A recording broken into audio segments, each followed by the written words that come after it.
तो हेलो दोस्तों, कैसे हैं आप लोग। मैं हूं अंकुर और स्वागत है आपका मेरे और आपके अपने चैनल कॉमिक बुक गाय पर। दोस्तों, आज की वीडियो में हम ड्रैगन बॉल हकाई की स्टोरी को कंटिन्यू करने जा रहे हैं और आज की वीडियो में हम देखेंगे कि गोकू के पाइकॉन से मिलने के बाद क्या होता है और आखिर पाइकॉन उसे क्या बताने आया है। दोस्तों, ड्रैगन बॉल हकाई की बहुत ही अमेजिंग स्टोरी को लिखा है हकाई इंग्लिश ने और उनसे जुड़े लिंक मैंने इनके डिस्क्रिप्शन में दे दिए हैं, तो जाइए और उन्हें अपना पूरा सपोर्ट दिखाइए। दोस्तों, आज की वीडियो शुरू करने से पहले आप सभी से एक छोटी सी रिक्वेस्ट, अगर आपको आज की वीडियो अच्छी लगे तो वीडियो को लाइक करना बिल्कुल मत भूलिएगा और वीडियो को अपने दोस्तों के साथ शेयर भी जरूर कीजिएगा। जिन लोगों ने अभी तक चैनल को सब्सक्राइब नहीं किया है वो चैनल को सब्सक्राइब कर लें ताकि उन्हें सारी की सारी वीडियो टाइम टू टाइम मिलती रहे। तो चलिए दोस्तों, बिना देरी करे अपने वीडियो पर आते हैं। लास्ट वीडियो के एंड में हमने देखा था कि गोकू और बाकी सभी गॉड ऑफ डिस्ट्रक्शन की ट्रेनिंग चल रही होती है और तभी वहाँ पे पाइकॉन पहुँच जाता है। जैसे ही वो वहाँ पर पहुँचता है वो सभी गॉड ऑफ डिस्ट्रक्शन से बोलता है कि सभी गॉड ऑफ डिस्ट्रक्शन मेरी बात सुनो। इसके बाद वो बोलता है कि तुम एक सैयन हो, तुम सन गोकू हो ना। गोकू कोई भी जवाब नहीं देता और तभी पाइकॉन बोलता है कि नहीं, मुझे इस बात का पूरा विश्वास है। तुमने टूर्नामेंट ऑफ पावर के दौरान काफ़ी मजबूत इंप्रेशन छोड़ा था। जैसे ही मुझे पता चला कि तुम एक डिस्ट्रॉयर बन गए हो, मुझे पता था कि मुझे तुमसे आके मिलना होगा और तुम्हारे गॉड ऑफ डिस्ट्रक्शन बनने के लिए कॉन्ग्रेचुलेशंस। गोकू बोलता है कि अरे, मुझे तो पता ही नहीं था कि मैं इतना ज़्यादा फेमस हो गया हूँ, तुम्हारा थैंक्स। पाइकॉन बोलता है कि तुम अभी एक नए गॉड बने हो, तो मुझे नहीं लगता कि तुम यूनिवर्स की पुरानी स्टोरीज़ के बारे में ज़्यादा जानते होगे। चिंता मत करो, मैं तुम्हें उनके बारे में बताता हूँ। बाकी सभी गॉड्स भी मेरी बात ध्यान से सुनना, क्योंकि मैं जो बोल रहा हूँ वो काफ़ी ज़्यादा इंपॉर्टेंट है और ये उस बात से भी रिलेटेड है जिस बात की वजह से मैं यहाँ पर आया हूँ। गोकू बोलता है कि फ़िलहाल मुझे समझ नहीं आ रहा कि तुम क्या बोल रहे हो, पर मैं अपनी पूरी कोशिश करूँगा समझने की। पाइकॉन बोलता है कि मेरी बात ध्यान से सुनना, क्योंकि मैं अपनी बात को रिपीट नहीं करने वाला। बहुत बहुत लंबे समय पहले, जिसे आज हम एग्जिस्टेंस कहते हैं, वो पहले काफ़ी अलग थी और उसे सिर्फ एक बिग वॉइड कहा जाता था, यानी कि एक ऐसी बहुत ही बड़ी जगह जहाँ पर कुछ भी नहीं है। उस समय बहुत ही पावरफुल बींग्स, जिन्हें सुपर डिएटीज़ कहा जाता है, उनका जन्म हुआ। उन लोगों के पास ऐसी एबिलिटीज़ थी जो कि क्रिएट और डिस्ट्रॉय एक पलक झपकने में कर सकती थी और उनमें से एक बींग को हम कहते हैं लॉर्ड ज़ेनो। गोकू ये बात सुन के हैरान रह जाता है। वो बोलता है कि पर मुझे तो ये लगा था कि ज़ेनी सबसे सुप्रीम बींग है और उससे ऊपर कुछ भी नहीं है, और अब तुम मुझे बता रहे हो कि ज़ेनी जैसे और भी ज़्यादा लोग हैं जो उतने ही ताकतवर हैं। पाइकॉन स्माइल करता है और बोलता है कि मुझे लगा ही था कि ये तुम्हारे लिए नई इन्फॉर्मेशन होगी। मैं तुम्हें ये बात और भी अच्छे तरीके से समझाता हूँ। तुम अपनी जगह पर सही हो। ज़ेनो असल में एक गॉड है जो कि सबसे ऊपर है, पर ये सिर्फ तुम्हारे रैल्म की सच्चाई है। तुम जिन 12 यूनिवर्सेस को जानते हो वो एक ही रैल्म में आते हैं, जिसे कहा जाता है ज़ेनो रैल्म। इसके बाद पाइकॉन एक चार्ट दिखाता है जिसमें सबसे ऊपर ज़ेनो है, उनके बाद उनके गार्ड्स, उनके बाद नंबर आता है ग्रैंड प्रीस्ट का, जिसके बाद सारे के सारे 12 यूनिवर्सेस आते हैं। तुम्हारे ही रैल्म की तरह 6 और ऐसे ही रैल्म हैं जिनके ऊपर एक सुप्रीम डेटी काम कर रहा है। गोकू ये बात सुन के काफ़ी हैरान होता है। वो बोलता है, अरे वाह, मुझे तो पता ही नहीं था, हमारे 12 यूनिवर्सेस और भी बड़ी चीज़ के पार्ट है। पाइकॉन बोलता है, बिल्कुल सही कहा, और जैसा कि मैंने कहा, ये 12 यूनिवर्सेस ज़ेनो रैल्म के नाम से जाने जाते हैं और ये 7 में से एक रैल्म है और उन सभी 7 के पास अपनी ही मॉर्टल और डिवाइन हायरार्की है जो कि उनके बीच में काम कर रही है, और उन सभी के ऊपर एक सुप्रीम डेटी है जो सबसे ऊपर बैठा है और ज़ेनो की तरह रूल कर रहा है। पर हाँ, इस पूरे सिनेरियो में एक एक्सेप्शन है। गोकू बोलता है, क्या एक एक्सेप्शन? पाइकॉन बोलता है, हाँ, बहुत बहुत लंबे समय पहले, जिस समय हम लोगों का जन्म भी नहीं हुआ था, उस समय एक और सुप्रीम डेटी था जिसका नाम था ज़राट, और वो बहुत ज़्यादा लालची हो गया था क्योंकि वो अपने रूल की दुनिया को बढ़ाना चाहता था। उस समय ज़ेनो रैल्म सबसे ज़्यादा कमज़ोर रैल्म था, इसीलिए ज़राट और उसकी आर्मी ने हमारे रैल्म पे अटैक कर दिया। गोकू हैरानी से पूछता है कि पर अगर ज़ेनी सब कुछ इरेज कर सकते हैं तो मेरे हिसाब से ज़राट कुछ नहीं कर पाया होगा उनके सामने। पाइकॉन बोलता है कि तुम जैसा समझ रहे हो ये उतना आसान नहीं है। ज़ेनो की ताकत सिर्फ इस रैल्म में काम करती है, पर ज़ेनो दूसरे रैल्म के लोगों और चीज़ों के साथ ऐसा नहीं कर सकते, और एक सुप्रीम डेटी के साथ तो ऐसा बिल्कुल भी नहीं किया जा सकता। ज़ेनो सामा सच में अपने रैल्म में सबसे ज़्यादा ताकतवर है, पर उनके पास वही एबिलिटीज़ नहीं है, इसीलिए ज़राट के सामने वो ज़्यादा कुछ नहीं कर सकते थे, जिसकी ताकतें और स्किल्स बहुत ही अलग लेवल पर थी। और ज़राट के अटैक करने के बाद एक बहुत ही खतरनाक वॉर हुई जिसमें दूसरे रैल्म ने भी हमारी मदद करी, और इसी वजह से ज़ेनो सामा ज़राट को हराने में कामयाब रहे और उसे अपने रैल्म से दूर भेज दिया, और आखिरकार ज़राट को सील कर दिया गया और उसकी ताकतें 5 बहुत ही पावरफुल बींग्स में डिवाइड कर दी गई, और उन 5 बींग्स को प्राइमोर्डियल बींग्स भी कहा जाता है, और इन 5 की ताकत तुम सभी गॉड ऑफ डिस्ट्रक्शन से ज़्यादा है, और ये 5 के 5 बीज तुम्हारे ही रैल्म में छुपाए गए हैं, यानी कि ज़ेनो रैल्म में। गोकू दूसरे रैल्म्स के बारे में सुन के बहुत ज़्यादा खुश हो जाता है। वो बोलता है कि अरे वाह, तो इन दूसरे रैल्म में और भी ज़्यादा ताकतवर लोग होंगे। जो कि एंजल्स और जेनी से भी ज़्यादा ताकतवर होंगे। वो बोलता है, लॉर्ड बीरस, क्या आपको इसके बारे में पहले से ही पता था? बीरस काफ़ी हैरान लग रहा होता है। वो बोलता है कि तुम पागल हो क्या? ऑफ कोर्स मुझे पहले से ही पता था। मुझे पहले से ही बहुत सारी चीज़ों के बारे में पता है और इसने जो बताया इस बारे में तो मैं बहुत पहले से जानता हूँ। लिकर एकदम से हंसता है और बोलता है कि तुम झूठ बोल रहे हो।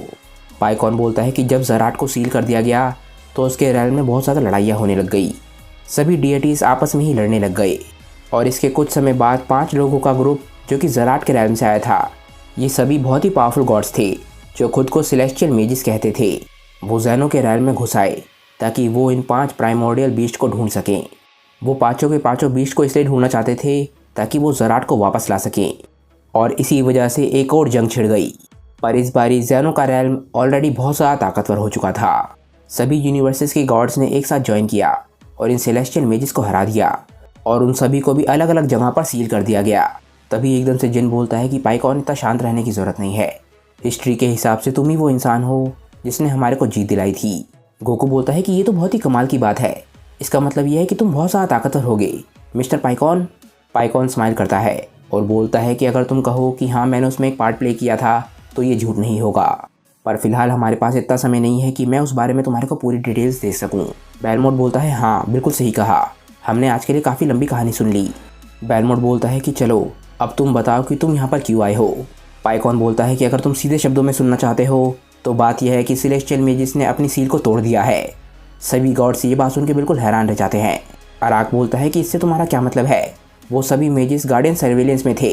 पाइकॉन बोलता है, हाँ तुम सही बोल रहे हो, पर गार्डियंस पे कुछ समय पहले अटैक हो गया जब वो थोड़े से कमज़ोर थे और इसी वजह से हमारे पिछले मास्टर एंजेन की मौत भी हो गई, जिस वजह से सारे के सारे मेजिस आज़ाद हो गए। बीरस सोचने लग जाता है और बोलता है कि तुम पर उस समय अटैक हुआ जब तुम लोग कमज़ोर थे। मुझे इसमें धोखे की महक आ रही है, जिसका मतलब ये हुआ कि हम तुम्हारे ग्रुप पे इस वक्त विश्वास नहीं कर सकते। पाइकॉन बोलता है कि तुम पूरे तरीके से गलत नहीं हो। हम लोग भी इसी कंक्लूजन पे पहुँचे थे कि कोई ना कोई सेलेस्टियल वर्ल्ड में घुस आया है, इसीलिए इस वक्त हम लोग सेलेस्टियल गार्डियंस पे भी ट्रस्ट नहीं कर सकते। तभी एकदम से गोकू बोलता है कि 1 मिनट रुको, मुझे ये तो बताओ कि ये सेलेस्टियल वर्ल्ड क्या है और सेलेस्टियल गार्डियंस क्या होते हैं। बीरस बोलता है, गोकू चुप हो जाओ, इस वक्त ये सब कुछ एक्सप्लेन करने का समय नहीं है। बीरस बहुत ज़्यादा गुस्सा होने लग जाता है। तभी एकदम से लिकर बोलता है कि तुम इस बारे में कौन से एक्सपर्ट हो, तुम्हें भी सेलेस्टियल वर्ल्ड और सेलेस्टियल गार्डियंस के बारे में कुछ नहीं पता। तभी एकदम से आइवन बोलता है कि मिस्टर पाइकॉन, मुझे अभी तक एक बात समझ नहीं आई। आप जिस हिसाब से बोल रहे हैं सेलेस्टियल मेजिस हाल फिलहाल में आज़ाद नहीं हुए हैं, अगर मैं सही हूँ तो क्या वजह है कि आप ये बात हमें अब बता रहे हैं? पाइकॉन बोलता है कि जब एक बार सेलेस्टियल मेजिस भाग गए थे उस समय हमें ये नहीं पता था कि वो कहाँ गए हैं और हम लोग बिना प्रूफ के बाकी रैल्म्स को डराना नहीं चाहते थे, पर अंदर ही अंदर हम ये भी चाह रहे थे कि उन्हें ढूंढते ढूंढते हम उन्हें पकड़ लें, इससे पहले कि हमें ये न्यूज़ किसी को बतानी पड़े। पर कुछ ही समय पहले हमें समझ आया है कि ये मेजिस अभी भी ज़ैनो रैल्म के अंदर ही हैं, क्योंकि जूनो जो कि 7th यूनिवर्स में रहता है और जिसे हर चीज़ के बारे में पता है, वो हाल फिलहाल में ही किडनैप हो गया है। सुपर ड्रैगन बॉल्स को भी तबाह कर दिया गया है। इससे ये बात साबित हो जाती है कि ये सब कुछ मेजिस नहीं किया है, यानी कि उन्होंने जंग छेड़ दी है। तभी एकदम से कुटेला बीरस पे चिल्लाता है। वो बोलता है, बीरस तुम पागल हो क्या? तुमने अपने यूनिवर्स में अपनी नाक के नीचे ऐसा कैसे होने दिया? बीरस हल्का सा घबरा जाता है और बोलता है कि अरे मुझे कैसे पता हो सकता था? तुम्हें ये बात ऑलरेडी पता होनी चाहिए कि एक यूनिवर्स कितना बड़ा होता है। कुटेला के चेहरे पे ईवल स्माइल आ जाती है, क्योंकि वो सिर्फ बीरस को ब्लेम करना चाहता था। गोकू नर्वस होकर हंसने लग जाता है और बोलता है कि कुछ ड्रैगन बॉल्स तो मेरे यूनिवर्स में भी थी, तो हो सकता है वो लोग मेरे यूनिवर्स में भी आए हों और मैंने नोटिस ना किया हो। पाइकॉन बहुत ज़्यादा सीरियस हो जाता है। वो बोलता है कि इस वक्त हमारे को एक दूसरे को ब्लेम करने का समय नहीं है, हम लोगों को जल्द से जल्द काम पे लगना होगा। सभी लोग ध्यान दो, अब जब सेलेस्टियल मेजिस के पास जूनो की नॉलेज आ चुकी है, इसका मतलब ये हुआ कि वो प्राइमोर्डियल बीस्ट ककून्स को बहुत ही आराम से ढूंढ सकते हैं और हम लोग ऐसा बिल्कुल भी नहीं होने दे सकते। 5 में से 2 बीस्ट यूनिवर्स 7 में हैं और बाकी एक बीस्ट यूनिवर्स 8, 11 और 6 में है। गोकू बोलता है, क्या उनमें से 2 यूनिवर्स 7 में है? मैं चाहता हूँ कि जिन यूनिवर्सेस में एक बीस्ट है उन यूनिवर्सेस के गॉड्स उनके पीछे जाएं। हीलिस पूछती है कि उन गॉड्स को क्या करना है जिनकी यूनिवर्सेस में कोई भी बीस्ट नहीं है। पाइकॉन बोलता है कि मैं चाहूँगा कि तुम लोग अपने यूनिवर्सेस में लौट जाओ और किसी भी चीज़ के लिए तैयार रहो। सभी एंजल्स इस वक्त ग्रैंड प्रीस्ट के साथ मीटिंग में हैं ताकि उनको इस बारे में पूरी इन्फॉर्मेशन मिल सके। इसी वजह से सारे के सारे यूनिवर्सेस इस वक्त कमज़ोर पड़ चुके हैं। ये बहुत ज़्यादा इंपॉर्टेंट है कि तुम सभी लोग वापस लौट जाओ। बीरस बोलता है कि तो ठीक है, हम सभी लोग जाते हैं और जो हमें करना है वो करना शुरू करते हैं। तभी एकदम से पाइकॉन बोलता है कि पर हाँ, जो सभी लोग प्राइमोर्डियल बीस्ट के पीछे जा रहे हैं उन सभी को मैं एक वार्निंग देना चाहूँगा, क्योंकि तुम लोग प्राइमोर्डियल बीस्ट के पीछे जा रहे हो तो हो सकता है कि सेलेस्टियल मेजिस तुम पे हमला कर दे और तुम्हें अपना टारगेट बना लें। तो पॉसिबल है कि तुम लोगों के सामने एक बहुत ही खतरनाक फाइट है। गोकू एकदम से स्माइल करता है और बोलता है कि अरे वाह, अब करी ना तुमने मतलब की बात।